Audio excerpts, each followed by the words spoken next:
Nós vamos fazer a correção da atividade de um de vocês, onde a primeira questão, ele traz um quadrinho, né? As pessoas se transformam quando entram na internet, ficam raivosas e violentas. E aí ele pergunta qual o sentido usual da palavra, da expressão entrar na internet. Gente, ó, entrar na internet tem o sentido de quê? Acessar a rede, conectar-se a ela, certo? Quando eu digo que eu vou entrar na internet, eu não vou abrir a porta da internet e entrar no sentido mais literal da palavra, não. Entrar na internet é no sentido figurado. Então, quem colocou que tem o sentido de acessar a internet, quem colocou que tem o sentido de acessar a rede, que tem o sentido de conectar-se a ela, conectar-se à internet, estar conectado à internet, eu aceitei como resposta correta. Segunda questão. Essa segunda questão, alguns de vocês se equivocaram. Onde? Ó, sobre a fala do segundo quadrinho, quem é o sujeito da forma verbal ficam. Tá aqui, ó, o segundo quadrinho. Ficam raivosas e violentas. Eu venho aqui para o primeiro quadrinho, ó. As pessoas se transformam quando entram na internet. Ficam raivosas e violentas. Quem é que ficam raivosas e violentas? As pessoas. Quem colocou, deixa eu tirar aqui. Quem colocou isso aqui, ó, somente pessoas, eu não tenho como considerar correta. O sujeito, para eu considerar correto, ele tem que ser as pessoas. Só pessoas é núcleo do sujeito. Professora, como é que eu sei qual é o sujeito? Eu vou perguntar para o verbo. Ficam raivosas e violentas. Qual é o verbo? Ficam. Quem é que? Eu pergunto, quem é que fica raivoso e violento? As pessoas. Se eu colocar apenas pessoas, eu não coloquei o sujeito. Eu coloquei o núcleo. Então, quem de vocês colocou apenas pessoas, não tive como considerar corretamente. Próxima. Se tiver alguma pergunta, vão fazendo. Próxima. Reescreva as frases. Ficam raivosas e violentas usando como sujeito a palavra indivíduos. Tá aqui. As pessoas ficam raivosas e violentas. Substantivo, um substantivo para dois adjetivos. Eu posso levar tudo para o plural. Ficar com o microfone aí ligado. Baixar o volume aí, por favor. Então, colocar o microfone no mudo, viu? Para não dar microfonia.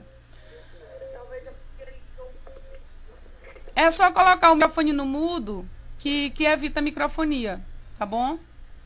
Isso. Vamos lá, então baixar o volume. Vamos lá, voltando aqui para a atividade, ó. Ficam raivosas e violentas. Ficam raivosas, violentas, pessoas raivosas no feminino, plural, e violentas no feminino, plural, porque concorda com pessoas. Se eu vou utilizar uma palavra, indivíduos, que é no masculino plural, é óbvio que os dois adjetivos também têm que ficar no masculino plural. Então, os indivíduos ficam raivosos e violentos.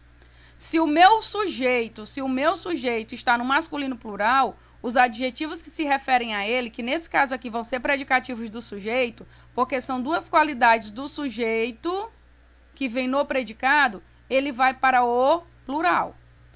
Aqui, o formulário só não aceitou essa resposta como correta, eu aceitei. Né? Eu coloquei aqui a pontuação. O formulário não aceitou porque o bonito ou a bonita que respondeu essa atividade esqueceu de colocar o ponto final. Não liga a lâmpada. Esqueceu de colocar o ponto final. Meu povo, ó, frase inicial tem que ser com letra maiúscula e não pode esquecer de colocar o ponto. Foi o que aconteceu na próxima questão, ó. Os indivíduos, masculino plural. O internauta, masculino singular. Então, os dois adjetivos, os dois predicativos do sujeito também vão ter que ficar no masculino singular. O internauta fica raivoso e violento. Raivoso e violento, concordando com o sujeito que está no masculino singular. Lembrando a vocês que eu não posso esquecer de colocar o ponto no final da frase. Próxima. Reescreva a frase. Ficam raivosos e violentos usando a expressão homens e mulheres. Observem aqui. Se fosse só mulheres, as mulheres ficam raivosas e violentas. Pronto. Mas quando eu tenho homens e mulheres juntos, lembrem que eu falei para vocês que a concordância nominal ela é machista. Se eu tenho masculino e feminino, a concordância tem que ser feita com o masculino plural. Então, se eu tenho homens e mulheres, professora, mas é porque raivosas fica perto de mulheres. Não, não fica perto. O que fica perto de mulheres é o verbo, ó. Tá aqui. Tem um verbo entre eles. Tem um verbo entre eles. Vejam que os dois substantivos, eles estão antes dos adjetivos. E no meio deles tem um verbo. Então, aqui só tem uma alternativa, gente. Se eu tenho masculino e eu tenho feminino, vai tudo para o masculino plural.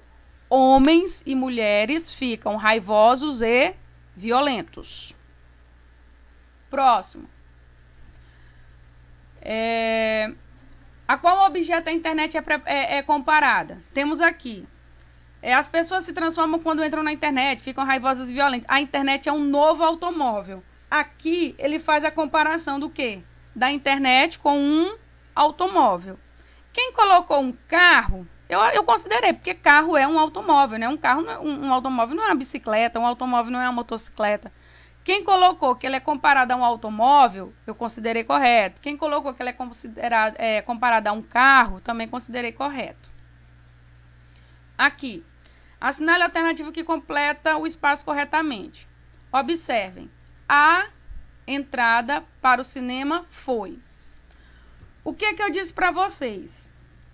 Que se eu tenho um artigo que vai definir entrada, que vai definir proibido, elas vão ficar no singular, no feminino. Eles vão ficar no feminino. Observem que eu tenho, ó, a entrada para o cinema foi cara. Cara. Professora, se não tivesse esse a, vamos lá, gente, se não tivesse esse a, fosse só a partir daqui, ó, entrada para o cinema foi. Se eu não tivesse o a, eu colocaria o cara? Não. Se eu não tivesse o a, eu colocaria o quê? Caro. Mas se eu uso o a para definir a entrada, se eu uso o a para definir proibida, se eu uso o a para definir necessidade, aqui, ó, o adjetivo vai ficar no feminino. A entrada para o cinema foi cara, mas o filme e o desenho são dois. Filme e desenho, os dois masculino. Apresentados compensaram, pois saímos todos nós saímos como? Alegres. A alternativa certa seria essa. A entrada para o cinema foi cara, mas o filme e o desenho apresentados compensaram, pois saímos todos alegres. Se não tivesse esse a, seria entrada para o cinema foi caro, mas o filme e o desenho apresentados compensaram, pois todos saímos alegres. Espero que vocês entendam que esse a aqui, ó, ele pode fazer muita diferença na hora da concordância. Próxima. Encontramos, ó, eu coloquei essa questão aqui, repetindo uma questão da atividade anterior, que a maioria errou essa questão lá na atividade anterior. Eu fiz a revisão com vocês e coloquei novamente para ver até onde vocês compreenderam, ó. Eu vou ter um adjetivo antes de dois substantivos, certo? Aqui eu posso concordar com quem está mais próximo, ou eu posso levar tudo para o masculino plural. Como aqui não tem masculino plural, eu vou concordar com quem está mais próximo. Então, encontramos caídas as roupas e os prendedores. Professora, e eu poderia fazer a concordância de outra forma? Poderia. Encontramos caídos as roupas e os prendedores, levando tudo para o masculino plural, porque a concordância ela é machista, leva tudo para o masculino. Próxima. Encontramos a roupa. Opa, aqui tem um S que não deveria ter. A roupa. Se é a roupa ela é o quê? Caída. Concordando com quem está mais próximo.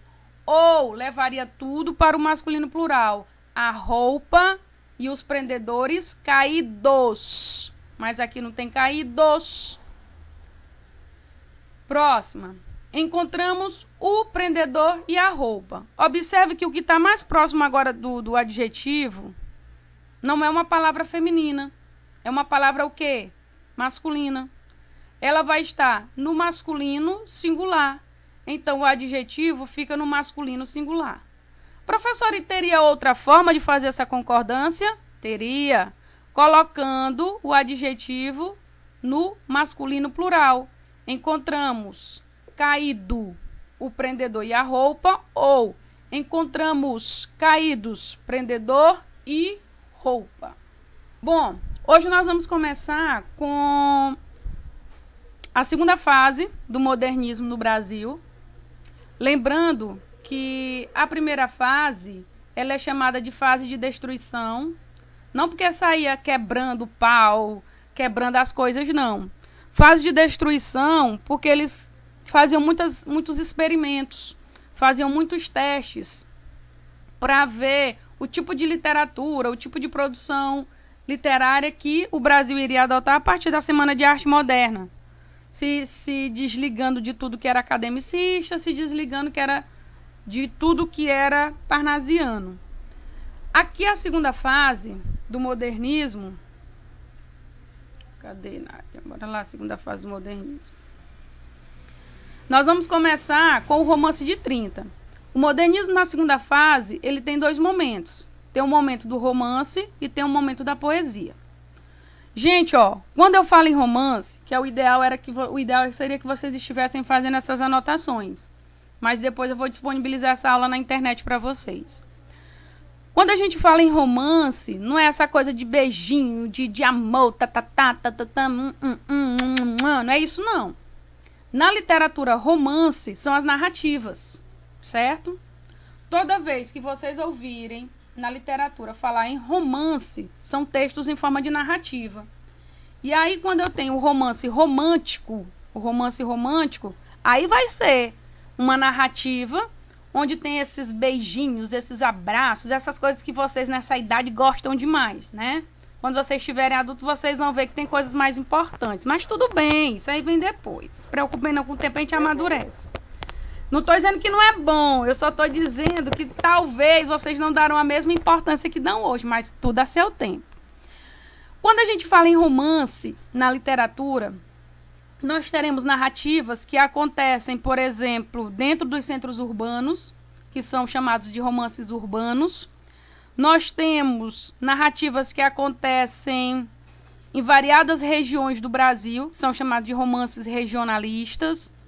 Lá no romantismo, tinha aqueles textos onde eles falavam sobre amor, sobre a concepção da mulher ser preparada para o casamento, da mulher ser preparada para criar os filhos. Ali sim era um romance romântico. Aqui nessa segunda fase, ela é chamada de fase moderada. Enquanto que a primeira era a fase de destruição, essa segunda é uma fase moderada. Por que que ela é uma fase moderada? Prestem atenção. Aqui, nessa segunda fase, os autores eles estão distantes do modernismo lá da primeira fase. O da primeira fase. Eles buscavam fazer textos que não tinham uma métrica formal, buscavam fazer textos que não tinham rimas, misturavam música com literatura, arte, música, eles faziam uma misturada doida. Lembrem lá do livro Macunaíma, que vocês viram, ainda falta a gente fazer a correção dessa atividade, viu? Que vocês viram que lá em Macunaíma, o autor, ele misturou várias situações. Ele misturou um pouco da cultura do Brasil, do folclore do Brasil, misturou um pouco de coisas aparentemente inacreditáveis, de coisas surreais, era uma misturada. Aqui não. Na segunda fase, eles vão ser mais moderados, certo? Só que moderados no sentido de apontar o que acontece no Brasil, mas de forma crítica. Por isso que aqui essa segunda fase, ela também é chamada de neorrealista. Neo significa novo e realista, fazendo uma referência ao realismo que vocês estudaram logo após o romantismo, no segundo ano. Então, aqui ela é chamada de neorrealista, por quê? Porque ela vai apresentar uma visão crítica. É nessa fase que nós vamos conhecer um dos principais males que a região Nordeste sofre, que é a seca. É a partir daqui que eles vão mostrar o nordestino como um homem que sofre a partir da seca, um homem que tem a sua vida influenciada a partir da seca. Vamos lá. Modernismo, segunda geração. A segunda geração vai de 1930 a 1945. No caso, a gente vai começar com a prosa. O que é a prosa? São os textos em forma de parágrafo. Posteriormente, nós trabalharemos a poesia. Por enquanto, a prosa, que aconteceu de 1930 a 1945, tendo como características gerais. Primeiro, romance regionalista e social. Lembre que quando a gente fala em romance, são textos narrativos. São histórias onde eles vão trabalhar temas específicos de cada região. Enquanto que lá na região Nordeste eles vão trabalhar sobre a seca, lá na região Sul eles já vão trabalhar sobre os engenhos, sobre os canaviais. Outra característica, destino do homem. Como assim? Aqui eles vão analisar o destino do ser humano. Esse destino, gente, ele vai estar atrelado também à prosa regionalista. Como assim? Cada comportamento humano, cada ação do homem, aquilo que ele pensa de si, para onde ele vai, qual é a razão da existência dele aqui, vai estar relacionada tanto com essa prosa mais regionalista, principalmente no que diz respeito ao Nordeste. Nós vamos conhecer um personagem de Vidas Secas em que ele começa a questionar o porquê da vida dele ser daquela forma, que é o Fabiano. Fabiano, ele tem uma vida sofrida, Fabiano, ele é um retirante, ele vai sair das suas terras em busca de melhores condições de vida, por conta da seca. Então, assim, o homem, nesse período, ele ainda não sabe qual é o seu destino, ele ainda não sabe qual é a sua razão de existir. Temos a prosa urbana, que eu falei para vocês também. O romance regionalista, ele vai tratar de temas específicos de cada região, né? A prosa regionalista também. Professora, qual é a diferença de romance para prosa? O romance são histórias como se fossem novelas, são narrativas como se fossem novelas. A prosa são textos que não precisam necessariamente serem narrativos. São textos que, em forma de parágrafo, que vão falar, que vão mostrar o que acontece em cada região. A prosa urbana, o fundo principal dela vai ser as grandes cidades, o centro das grandes cidades. Lembre que lá na primeira fase do modernismo, o principal centro urbano era São Paulo, porque São Paulo crescia no aspecto cultural, São Paulo crescia no aspecto urbanístico, então muitos dos textos ou muitos dos locais que eram utilizados para expor uma nova manifestação literária, para expor um novo conceito de literatura, foi a cidade de São Paulo. Temos também aqui uma prosa psicológico-intimista. A gente vai ver isso principalmente com Clarice Lispector, né? Mais à frente. Mas o Graciliano Ramos, que é autor de Vidas Secas, ele já começa a mostrar isso aqui para a gente. Chega um momento que o Graciliano vai comparar o Fabiano a um animal e vai comparar a cachorra-baleia a um ser humano. E ele vai fazer uma análise psicológica dos dois. Ele vai mostrar por que o comportamento de Fabiano é o comportamento de um animal, e ele vai mostrar por que a baleia ela tem um comportamento humano, mesmo ela sendo uma cachorra. E intimista, nesse sentido aqui, ó, do homem ainda não saber qual é o seu destino, o homem procurar conhecer a si mesmo e a sua razão de existência. Alguns intelectuais de várias regiões começaram a manifestar-se ao longo da década de 20. A verdadeira arte moderna devia retratar criticamente um Brasil mais abrangente, que mal se conhecia, cujas desigualdades sociais fossem retratadas com vigor no realismo próprio do século XX. Gente, ó, lembre que quando a gente estava estudando O Triste Fim de Policarpo Quaresma, nós vimos que o Brasil, o governo brasileiro, ele tentava vender o Brasil como uma imagem que o Brasil realmente não existia. Eles tentavam vender a imagem de que o Brasil era um Brasil próspero, que aqui tudo que se plantava colhia, tal qual lá Ai, pai, o nome do Cabral lá que chegou aqui no Brasil com o Cabral. Pero Vaz de Caminha, escreveu uma carta para Dom Manuel, né? Dom João. Dom Manuel. Ele escreveu uma carta dizendo que o Brasil aqui tudo que se plantava colhia, que era um país rico, tal, tal. Essa primeira fase do modernismo, o governo ele vendia essa ideia também. Lembrem que a Guerra dos Canudos começou também por conta disso aí. Que as pessoas lá na Bahia, elas não eram vistas, elas se sentiam rejeitadas, porque o Brasil parece que só conhecia São Paulo, só conhecia os grandes centros. Então, a partir daqui, o modernismo ele vai retratar o Brasil na sua realidade. Aquela idealização que existia lá no romantismo, aquelas mentiras que o governo tentava vender na primeira fase do modernismo, aqui elas não vão existir. Aqui os autores eles vão falar dos problemas e das desigualdades sociais.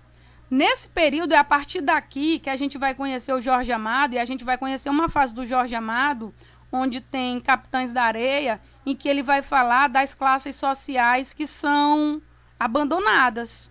Ele vai mostrar a realidade, como essas pessoas vivem.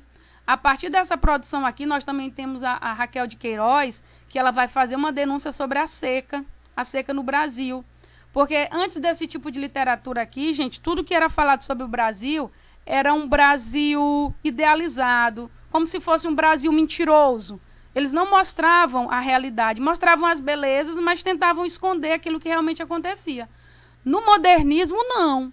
Eles vão mostrar o Brasil de forma bem abrangente. Como assim, professor? Abrangente como? Vão mostrar tudo que tem no país. Os problemas, os preconceitos, as desigualdades, tudo do século XX será mostrado a partir daqui. Tanto é que alguns poetas, eles eram perseguidos, eles eram censurados. Alguns literatos, eles eram perseguidos, eles eram censurados.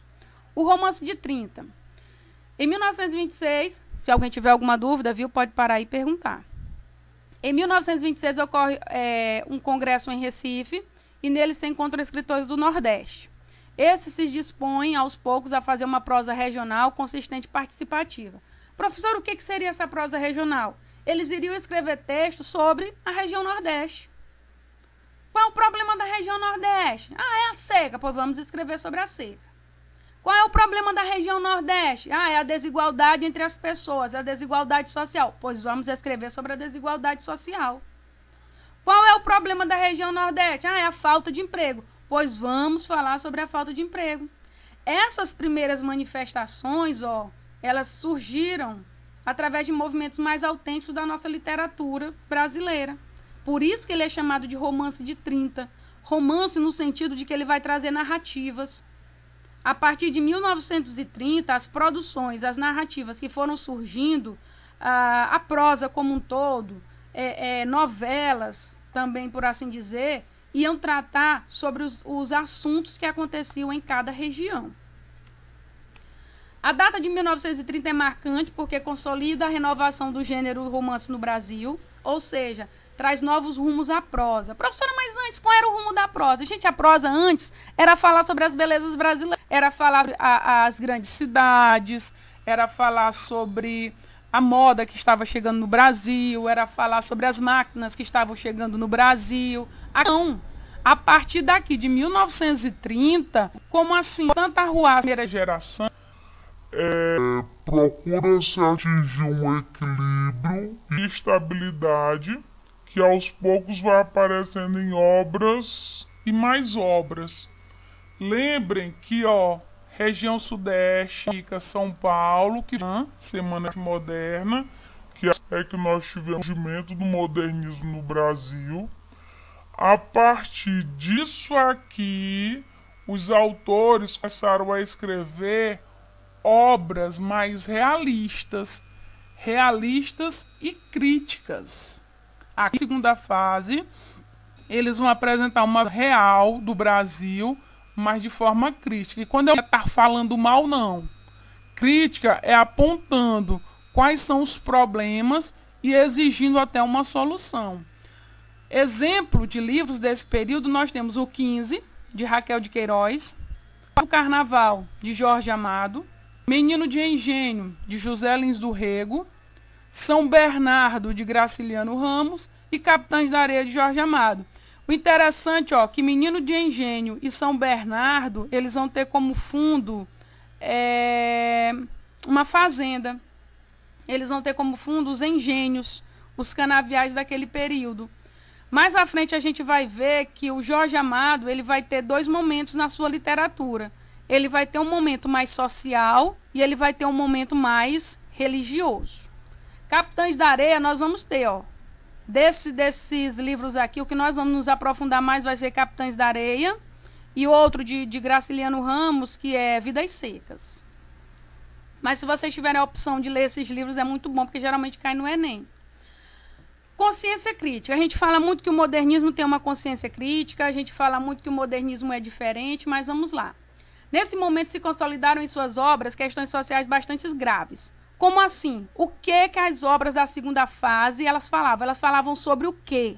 Gente, ó, elas falavam sobre a desigualdade social, a vida cruel dos retirantes, os resquícios de escravidão, o coronelismo apoiado na posse das terras. Essa questão do coronelismo a gente vê em São Bernardo, a gente vê em Menino do Engenho. Essa questão dos retirantes e dos resquícios da desigualdade social, a gente vê em Vidas Secas, a gente vê em Capitães da Areia. Todos eles são problemas sociopolíticos que se sobreporiam ao lado pitoresco das várias regiões retratadas. Como assim? Todos eles são problemas que acontecem em todas as regiões. Todos eles são problemas que afetam as pessoas, não só no quesito social, mas também no quesito político. Em relação a essa segunda fase, os principais autores, nós temos o Graciliano Ramos, que é um homem, vai trabalhar sobre o homem no meio natural, o homem no meio social, o mundo interior da personagem. Ele vai trabalhar muito a autobiografia, ou seja, ele vai falar sobre ele. Ele trabalha muito a questão do sentimentalismo, brevidade de concisão. Principais obras: Caetê, São Bernardo, Angústias, Memórias do Cárcere e Vidas Secas, que Vidas Secas é que nós vamos trabalhar. Outro autor, José Lins do Rego. Eu vou falar aqui rapidamente, porque a nossa aula está acabando, mas a gente vai se ater a cada um deles posteriormente. José Lins do Rego já vai trabalhar romances mais autobiográficos, ele vai falar sobre a questão da cana-de-açúcar, que inclusive esse período, os engenhos eles vão estar em declínio. Vai ter um momento que os engenhos eles vão estar em ascensão, mas vai ter uma queda, vai ter um declínio. Principais obras: Menino de Engenho, Fogo Morto, Doidinho, Pedra Bonita e Riacho Doce. Inclusive, Riacho Doce já teve uma novela na Rede Globo, viu? Que foi baseada também na obra. Temos o Jorge Amado, que eu falei para vocês, que ele tem dois momentos dentro do modernismo. Ele vai trabalhar muitos problemas sociais, numa das suas fases. E a outra fase, ele vai trabalhar muitas lendas, as crenças, principalmente o candomblé, lá na Bahia. Ele vai ter o ciclo do cacau. O que é o ciclo do cacau? É um momento em que ele vai falar estritamente da Bahia, das questões que acontecem na Bahia.